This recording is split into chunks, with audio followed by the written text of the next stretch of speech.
shumë e trisht normal. Tash po duhet me shku mbrapa, se janë tani më 5 vite. Edhe nga situacioni tash, në këtë situacion normal që e shoh ma lehtë, por atëherë besoj ka qenë shumë e trisht. Emocionalisht dhe në jetën praktike pastaj se ka mungu për kraja edhe vetë u dosht. Po me kohë e kum kuptu që numër 1 jam unë, nuk ke kush ke afër meje, edhe a jam ka shty. Dhe normal, e lehtë s'ka qenë, as pak, por e mundshme, siç po shihet, e mundshme.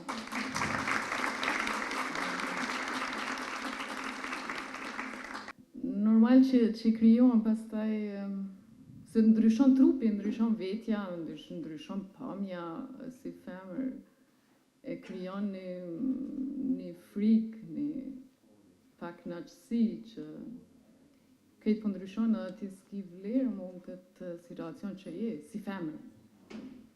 Po, pastaj mendim, është shumë e rëndësishme me marrë ndim psihosociale, psihoterapi, me marrë për shkak që e krijon prapë, e ndërton vetbesimin, me dasht vetën, po. Vetvetja, do me thonë, nuk mbas një kohë nuk është aqe me rëndësi pastaj që partneri duhet tash me të përkrahë, sepse ti vetëm me të ndihesh e plot, apo prapë me vlerë mbas gjithë kësaj betejë, dhe krijohet ajo. Po duhet me punu shumë me vetveten. Është një proces, apo? Po, një proces. I vështirë. Po, i vështirë dhe zgjat. Me pas durimin me vetveten. Edhe si thash, me vendos veten numër 1. Çfarë do vjen.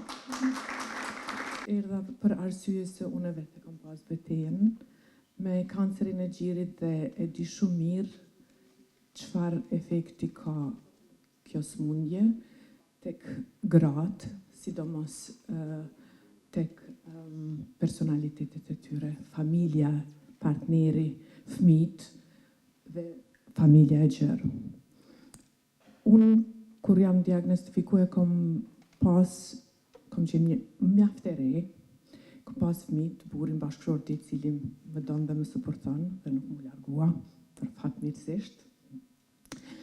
Dhe e di shumë të rëndësishme suportin e partnerit, sidomos sepse është, si të them, personi i parë, kontakti i vazhdueshëm me gruan, me mu për shembull, unë kur isha gjatë tretmanit, edhe e di shumë mirë që ajo përkraje është shumë domethënëse, sepse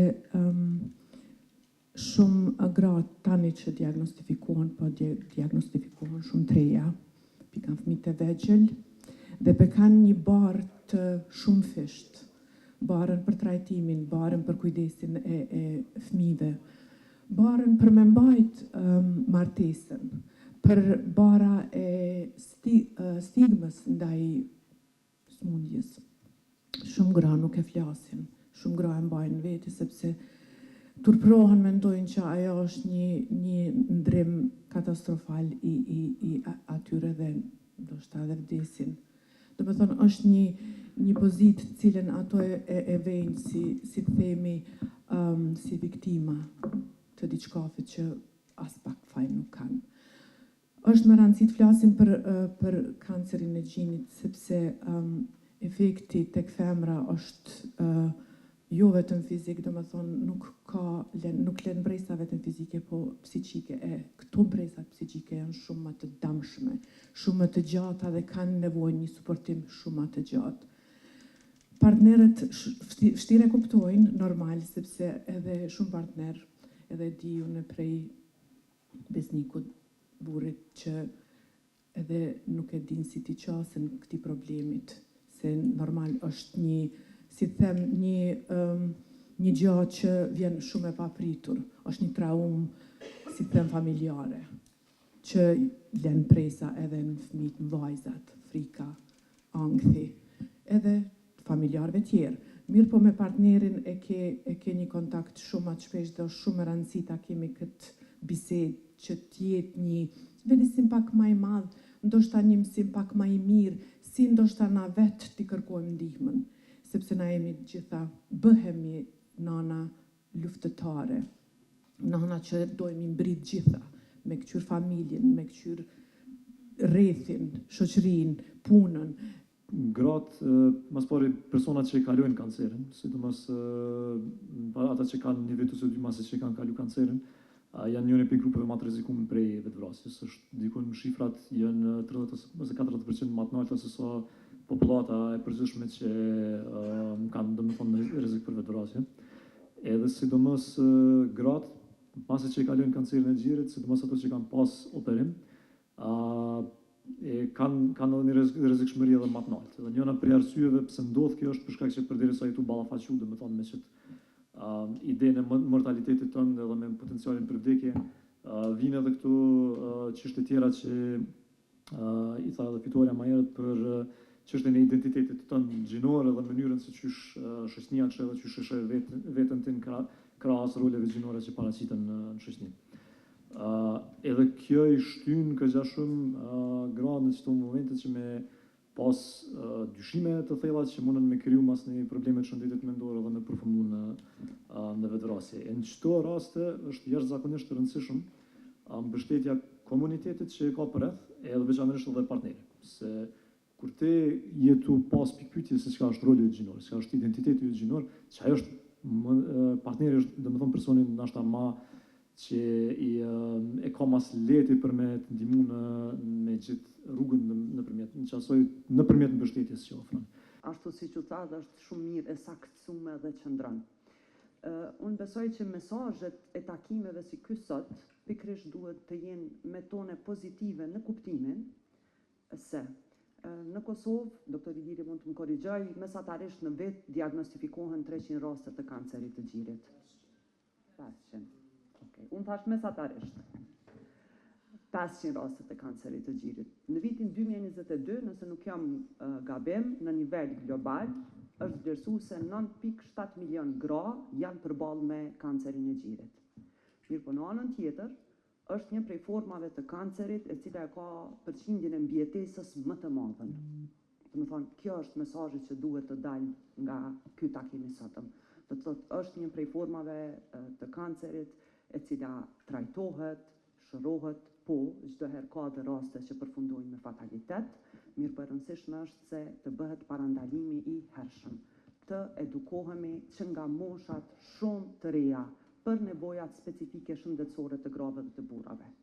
Sa i përket çështjes së divorcit, po i referohem hulumtimeve botrore, sepse në Kosovë nuk kemi një hulumtim i cili dëshmon, do të thotë që statistikisht divorci është rrit për shkak të kancerit. Do të thotë ka raste individuale, ashtu siç e tha doktor Iliri, dhe besoj që ky takim i sotëm duhet na inspiroj që ta kemi pikërisht një hulumtim të targetuar se sa ndikon kanceri i gjirit në divorc. Në nivel global është një tjetër lloj i kancerit me cilin ballafaqohen gratë, që është kanceri i qafës së mitrës, që e rrit në përqindje shumë të madhe shkallën e divorcit. Ndërsa te burrat është kanceri i testikujve, që e rrit përqindjen e divorcit, do të thotë të çifteve. Prandaj nuk kisha dashur me e thjeshtësu që burrat largohen menjëherë në momentin kur e kuptojnë që gruan e kanë të sëmur për arsye se nuk janë të mësuar të ofrojnë përkujdesje ndaj fëmijëve, ndaj familjes dhe për menjëherë ballafaqohen me një barë do të thotë të obligimeve familjare. Me siguri që kjo i afekton burrat, unë besoj që aty ka më tepër një dozë të egoizmit, ka mungesë të një lloj frigacërie, thjesht disa burra janë më frigacak në kuptimin e asaj me çka ballafaqohen, edhe shumë shpesh burrat, sepse ne i edukojmë në mënyrë të tillë, që ata i bëjnë në jetë disa shortcutte, do të thotë disa shkurtesa për t'ia lecu vetit tjetër. Ne gratë, për shkak të stereotipeve gjinore, jemi të prirura, do të ta marrim tërë barën e obligimeve familjare, për fëmijë, për personat me nevoja të veçanta, për moshat e treta, jemi të suksesshme profesionalisht dhe harrojmë që kemi edhe një trup, i cili ko pas kohë ka nevojë të përkujdesemi për te, ta diagnostifikojmë, ta shohim a kemi nevojë për diagnostifikim.